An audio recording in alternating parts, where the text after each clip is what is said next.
Hello hello hello boys and welcome back to another video guys. आज के इस video में हम दोबारा से देखने वाले हैं हंसी टीवी की वीडियो, जिस वीडियो का नाम है न्यू नेटफ्लिक्स मूवी डिसरिस्पेक्टिंग इमाम मेहदी अलैहिस्सलाम बाय नेम। तो देखते हैं ऐसी वीडियो कौन सी ऐसी वीडियो है, रिएक्शन देते हैं। बाकी इस वीडियो पे चलते हैं, देखते हैं ऐसा क्या भाई, कौन सी वीडियो है, कौन सी ऐसी नेटफ्लिक्स की मूवी है जो इमाम मेहदी अलैहिस्सलाम को डिसरिस्पेक्ट करती है। तो चलते हैं वीडियो को स्टार्ट करते हैं। अस्सलामुअलैकुम दोस्तों, मेरा नाम है असीब शफकत और आप देख रहे हैं हंसी TV. Okay. Zaman is cute tonight, am I right? Well, obviously you can't see his face. Well, because you just can't. Just trust me on this. Netflix की हालिया फिल्म के अंदर कैसे इमाम मेहदी अलैहिस्सलाम की तौहीन की गई है।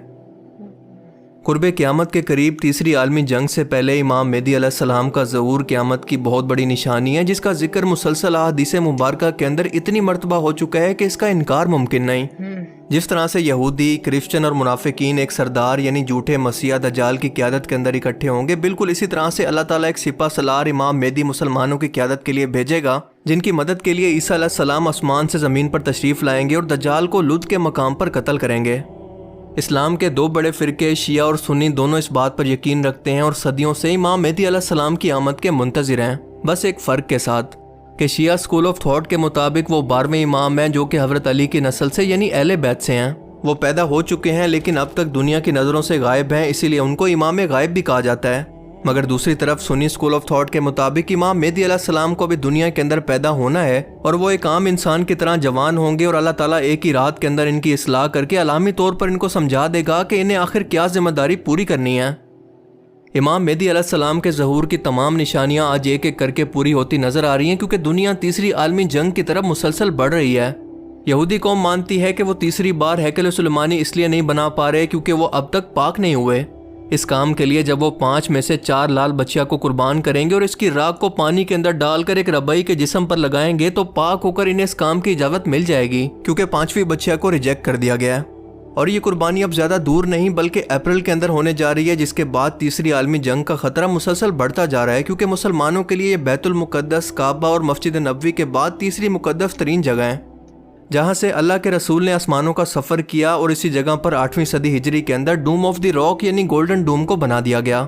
तकरीबन 35 एकड़ रकबे पर मुहित इस मकाम को यहूदी टेम्पल माउंट कहते हैं और इनके मज़हब के अंदर इसको इंतहाई मुक़द्दस तरीन दर्जा दिया गया है। इनके मुताबिक डूम ऑफ द रॉक के नीचे मौजूद ये पत्थर दरअसल इस कायनात का मरकज़ है और इसी जगह पर आदम अलैहिस्सलाम को तख्लीक किया गया। बैतुल मुक़द्दस अंबिया का मस्कन है, क्योंकि यहाँ पर कई पैगम्बरों ने इबादत की और हज़रत इब्राहीम अलैहिस्सलाम को जब नमरूद की आग से निजात पाकर अल्लाह ने इस फ़लस्तीन की सरजमीन की तरफ भेजा तो वह मुस्तकिल इसी जगह पर रहते रहे। अल्लाह ताला ने कौम लूत पर अजाब को नाजिल किया तो हज़रत लूत अलैहिस्सलाम को इसी तरफ निजात अता फरमाई। हज़रत दाऊद अलैहिस्सलाम ने इसी सरजमीन पर रिहाइश रखी तो हज़रत सुलेमान अलैहिस्सलाम भी इसी मुल्क के अंदर बैठकर सारी दुनिया पर हुकूमत किया करते। हज़रत ज़करिया का मेहराब भी इसी शहर के अंदर है और हज़रत मूसा अलैहिस्सलाम ने इसी मुल्क के बारे में अपने साथियों से कहा था कि इस मुक़द्दस शहर के अंदर दाखिल हो जाओ। इस शहर में कई मौजात हो चुके हैं, मिसाल के तौर पर कंवारी बीबी हज़रत मरियम से हज़रत ईसा अलैहिस्सलाम की पैदाइश हुई। फ़लस्तीन के इसी शहर यरूशलेम से हज़रत ईसा अलैहिस्सलाम को जिंदा आसमानों पर उठा लिया गया और क़यामत के रोज़ वो इसी जगह पर वापस आएंगे और इसी शहर के मकाम बाबे लुद पर दज्जाल को कत्ल करेंगे। इसी शहर बैतुल मुक़द्दस से याजूज व माजूज का ज़मीन के अंदर फसाद शुरू होगा और बैतुल मुक़द्दस यानी मस्जिद अक्सा मुसलमानों का किबला अव्वल भी है। मेराज पर जाने से पहले रसूल पाक सल्लल्लाहु अलैहि वसल्लम बैतुल मुक़द्दस के अंदर तशरीफ़ लाए, जिसको अल इसरा कहा जाता है, और मस्जिद अक्सा में तमाम अंबिया कराम की इमामत करवाई और फिर यहीं से आसमान की जानिब बुराक पर सवार होकर आसमान पर रब्बे करीम से मुलाकात के लिए तशरीफ़ ले गए, जिसे मेराज कहा जाता है। सैयदना अबू ज़र फरमाते हैं कि मैंने रसूलुल्लाह सल्लल्लाहु अलैहि वसल्लम से सुना कि ज़मीन पर सबसे पहली मस्जिद मस्जिदुल हराम यानी खाना काबा थी और इसके 40 साल के बाद मस्जिद अक्सा तामीर हुई। हज़रत उमर रज़ी अल्लाह तआला अन्हु के दौर के अंदर बैतुल मुक़द्दस की फ़तह के बाद आपका यहाँ पर खुद चल कर जाना और यहाँ पर नमाज अदा करना इस शहर के तक़द्दुस और अज़मत को बयान करता है। कुरान करीम नाजिल हुआ तो इसका नाम मस्जिद अक्सा रख दिया गया और यहाँ पर पढ़ी जाने वाली हर नमाज का सवाब 500 गुना ज़्यादा है।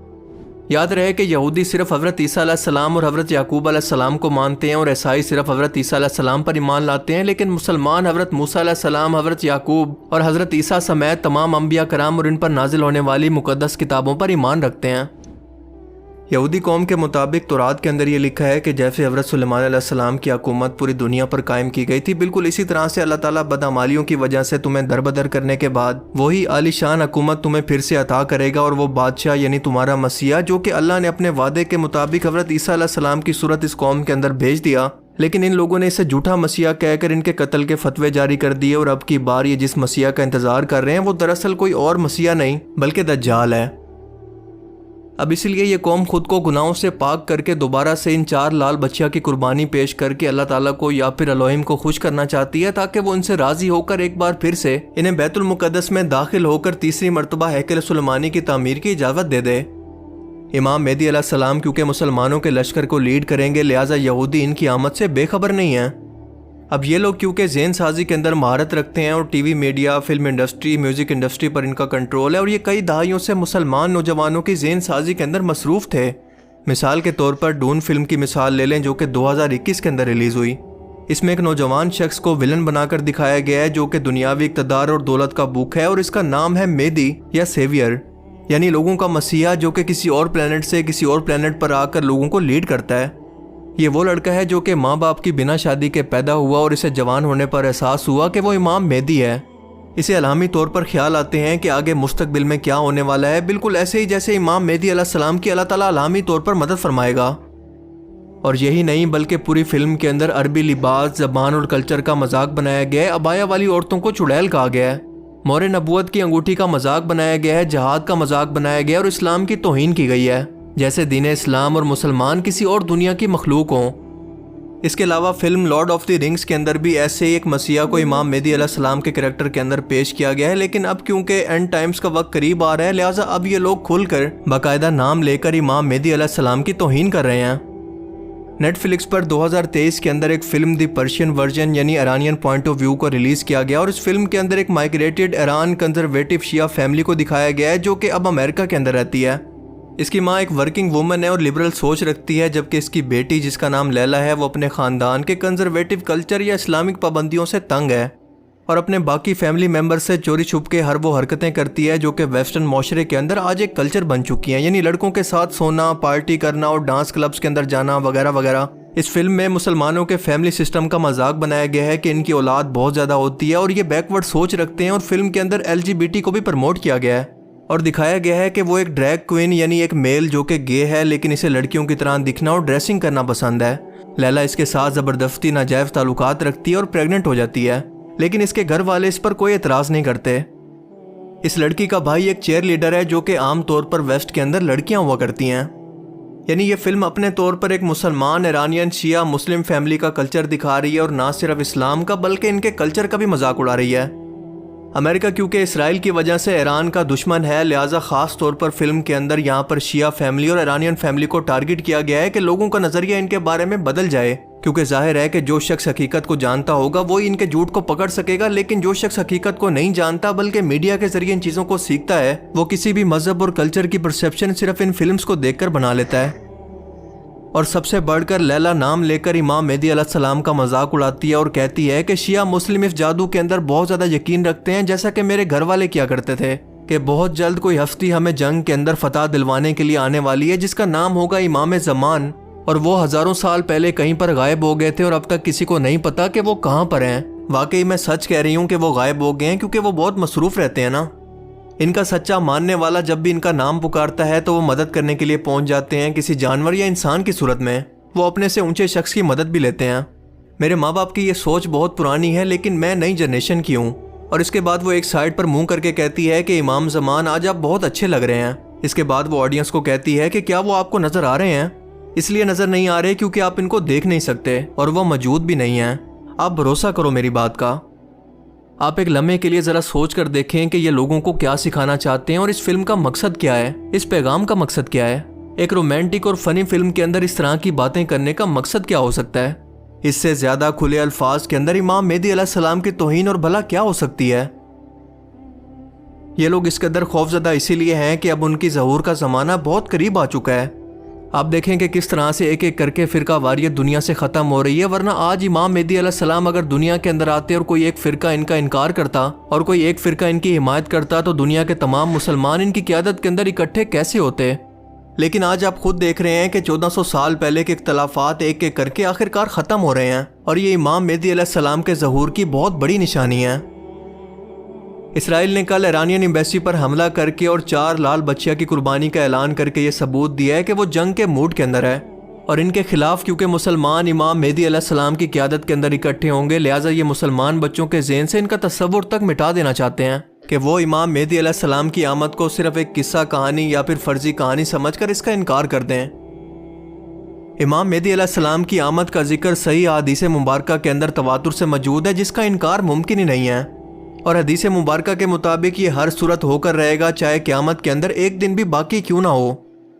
लेकिन इस तरह की फिल्म्स ये बता रही हैं कि इनका डर और खौफ बिला वजह नहीं है, क्योंकि इंशाल्लाह ये जुल्म का निज़ाम अपने इंजाम को बहुत जल्द पहुँचने वाला है।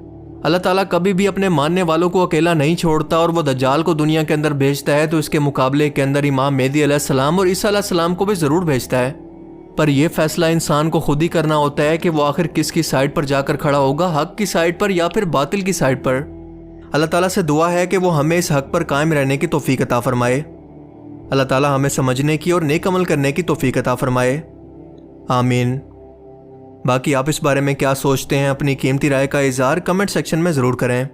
आई will see you in the next video. Thanks for watching this video. Allah हाफिज़। उन्होंने फरमाया मेहदी मेरे खानदान से, मेरे अहले बैत से होंगे, यानी औलाद फातिमा में से। जिसका नाम मेरे नाम पर होगा, जिसके वालिद का नाम मेरे वालिद के नाम पर होगा, मोहम्मद इब्न अब्दुल्लाह उनका नाम होगा। वो सरजमीन अरब को अदल और इंसाफ से उसी तरह भर देंगे जैसे कि वो जुल्म और ज्यादती से भर चुकी हो। फिर यहां से जाएंगे वो जो उनकी मदद करेंगे और ये एलिया को वापस लेने वाले, ये मशरिक से चलने वाले लश्कर होंगे। ये इलाका खुरासान और पाकिस्तान जब यहाँ निज़ाम खिलाफत कायम होगा, यहाँ से फौजें चलेंगी, से आलम बरामद होंगे और कोई ताकत उन्हें रोक न सकेगी, उनका मुंह फेर न सकेगी। यहाँ तक कि वो एलिया हुजूर के ज़माने में यरूशलेम का नाम था, यहाँ तक कि एलिया में जाकर नस्ब हो जाए और यहाँ से जानिब मशरिक हिंद। ओके, तो भाई यही था मेरा इस वीडियो पे रिएक्शन। तुम लोगों को क्या लगता है? देखो जो भी है ना, ये नेटफ्लिक्स ऐसी की तैसी नेटफ्लिक्स की साले की, मैं तो देखता ही नहीं हूँ। तुम लोग भी मत देखो भाई, बॉयकॉट भाई, देखा ही मत कर। नेटफ्लिक्स देखना क्या फायदा है? मेरे पे इतना टाइम नहीं होता कि मैं इसको नेटफ्लिक्स की मूवीज़ देखूँ या कोई और सी मूवीज़ भी देखूँ। कभी कभार कोई मूवी देख लेता हूँ, तो वो भी कभी कभार देख पाता हूँ। मैं मूवी देखता ही नहीं हूँ, वैसे बहुत कम देखता हूँ मैं। बाकी तुम लोगों को क्या लगता है? बाकी वीडियो लाइक करना, सब्सक्राइब करना, शेयर कर देना, इंस्टाग्राम पर ज़रूर फॉलो कर लेना। और नेटफ्लिक्स जो लोग देखता है, खत्म कर दो नेटफ्लिक्स, देखना ही नहीं है साले को, बॉयकॉट करो, सब्सक्रिप्शन ही मत लो, कुछ भी मत करो। नेटफ्लिक्स ही बर्बाद हो जाएगा, अपने आप में ही खत्म हो जाएगा। जो भी इसने गेम कभी चालू करा ना, लोग उसकी वजह से भी गेम ज़्यादा खेल रहे हैं, तो मैंने तो उस गेम के चक्कर में भी नहीं ली भाई। मैं किसी भी चीज़ पर ना ऐसे पैसा खर्च करता ही नहीं हूँ। और मुझे तो फ्री में भी नहीं देखनी नेटफ्लिक्स दबाओ अपने मेरे, हमें देखने नहीं। तो इतना फालतू टाइम नहीं है हमारे पास जो हम 2-2 घंटे या पूरी सीरीज़ देखें। तेरी 8-8 एपिसोड जो इतने बहुत होंगे। मैंने तो ज़्यादातर ये देखा है, एक सीरीज़ में 8 एपिसोड होता है। हम क्यों बात कर रहे हैं इसकी, ठीक है ना? तुम लोगों को वीडियो को लाइक सब्सक्राइब कर देना। मैं चलता हूँ, मिलता हूँ next one, peace and love and bye bye.